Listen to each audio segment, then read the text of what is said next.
Hey guys, it's Zach here from Chippewa Outdoors. We're going to show you how to make our style of dog-proof bait today. There's a lot of dog-proof baits out there on the market today. Some of them are cheap, some of them are expensive. Some work, some don't. We like to make our own dog-proof bait just because you can make it real cheap, and it's easy to make for one, and you can customize your recipe for your style of coon trapping, or where you're at, and make it suitable to you to where it's going to work the best for you, and it's going to be cheap to do it. So I'm going to show you the things you guys need. You're going to need a pot first. You're going to be melting some stuff down. Second, what you're going to need is, every time you make bacon, you get bacon grease. So all we do is we just save our bacon grease, and we use that. So there's that. $1.99 cat food. This here's almost 3.5 pounds of cat food for $1.99.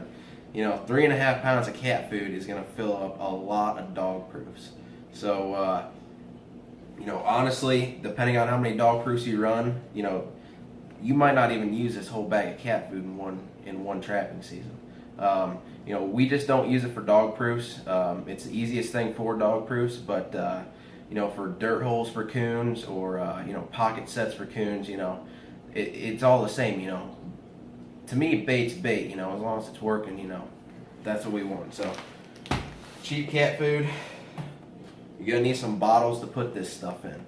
So size doesn't matter, whatever you want. Just something that you got a good lid on it. It ain't gonna spill out. We use the Gatorade bottles just because they're tough. They're not.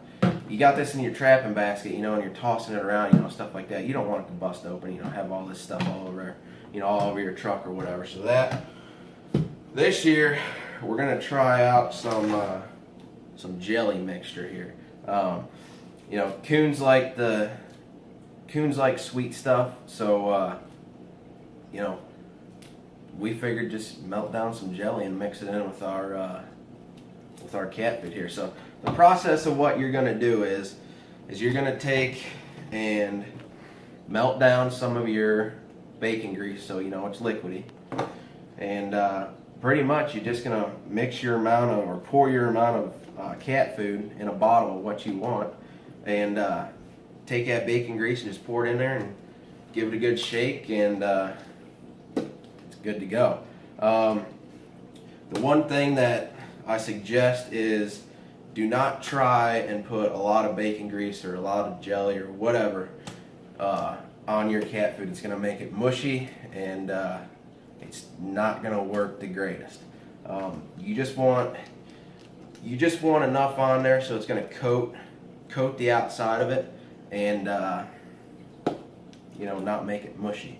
So I'm going to use this one for the bacon grease one, and honestly, I'm probably only going to melt down probably 4 or 5 spoonfuls of this. It ain't going to take that long. So I'm going to get this stuff melted down and talk to you guys a little bit on how to do it. So just to show you guys here real quick, not a lot of bacon grease in the bottom of that. You don't want a lot. You do not want to make this cat food mushy. So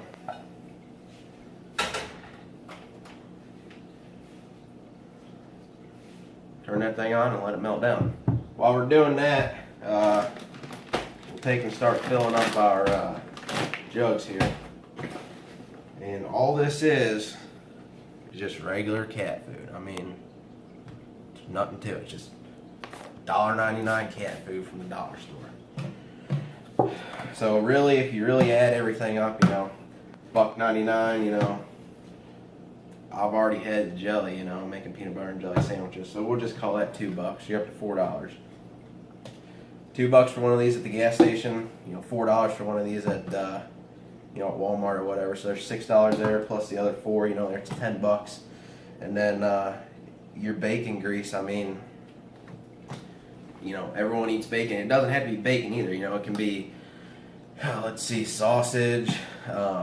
If you cook your steaks on like a George Foreman or anything, cook hamburgers on a George Foreman, you know, all that grease coming out of there, that's all you need. You know, pretty much what the grease is going to do to this cat food is it's going to somewhat waterproof it, I guess, a little bit. You know, whenever, you know, that grease is going to repel that water away from the cat food. So if you got, you know, if it's going to rain for a couple of days, you're not going to have to worry about, you know, all your bait washing out of the bottom of your dog-proof trap. You know, the other thing, the reason we like to use bacon grease or any type of grease, you know, it's almost acts like a call scent for a raccoon. I mean, you know, you can smell that stuff for miles, and you know, so can a coon. So no matter where you're trapping, as long as you know there's coon there, I mean, you're pretty much guaranteed they're gonna know where it's coming from. I got this stuff boiling over here. Like I said, it don't take long. And just make sure, you know, it doesn't catch on fire for you there. So I better get to filming these things up. So I'll just take a little bit here and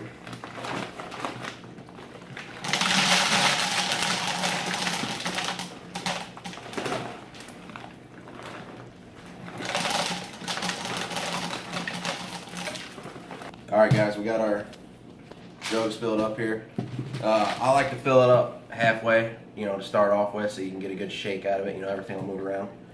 So this will be for the bacon grease, and we're not going to make as much this year for the jelly, just because it's our first year trying it. You know, if it works real good, I mean, we'll make a big container of it and just use it. So this stuff over here,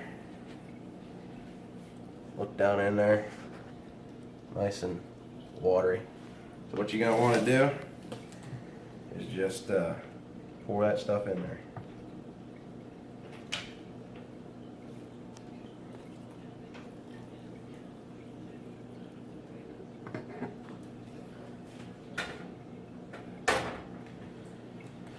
You got it poured in there.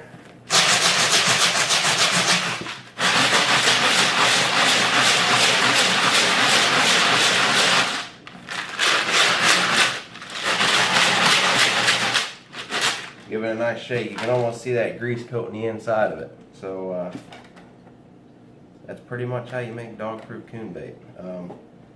At least that's our style of it. So there's that. And now we're going to do some jelly. I'm just going to put it in the microwave and melt it down. I'll use the same amount, you know, a couple spoonfuls. So I get that melted down and show you guys. Alright, so just a couple, just a little bit, you know.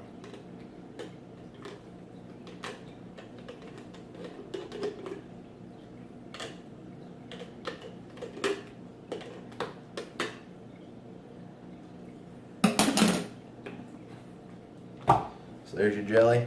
I mean, not that much. It's probably a little too much for this little jug, but, you know, we're going to try this. I just want to show you guys, you know, get a camera view down in here, what's going on. So, if you want to put that camera in there. You guys, you might be able to see it. It's kind of shiny.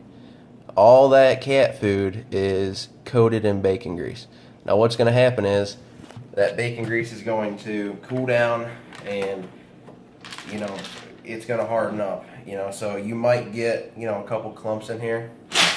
Give it a good shake before you pour it in your dog proof and you'll be fine. Okay, so we got our jelly melted down there. Just going to take that and pour it right in there. The smell of it when it's hot reminds you just of, you know, a berry scent for, you know, berry lure or whatever. So, you know, it'll work perfect.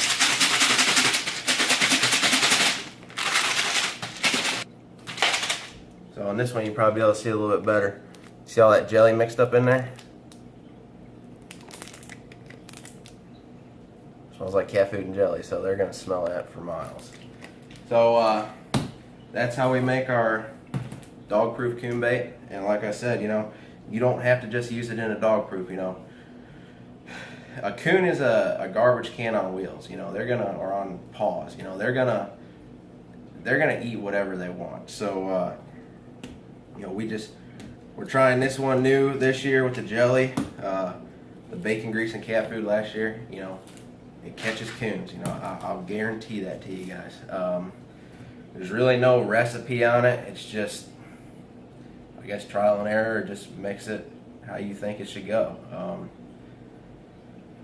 And then the leftover cat food we'll just use, you know, in a dog proof. You know, we'll just use that, squirt a little fish oil around it.